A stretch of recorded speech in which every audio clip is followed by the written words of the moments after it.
Hi guys! Hi mga ka-reels! Ito ang aming ulam for today! Tadan! Oh my God! Parang may sabaw yung ulam namin.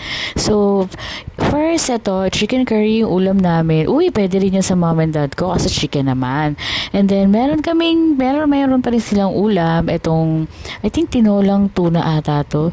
And then, yan. Yung chicken curry namin, since na most of us, favorite namin yung chicken leg. So, yan na lang yung niluto namin para wala nang agawan.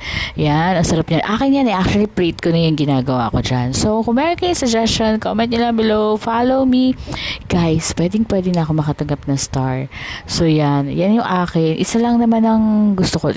At maraming sabaw. Oh my God. Ang sarap ng sabaw niya, di ba? Tsaka yung patatas. Yun. Favorite actually ng lola ko yan eh. Yan, Lola, in heaven. So, yun lang. Happy eating, guys. Sana nag-enjoy kayo sa meal nyo ngayon. Bye!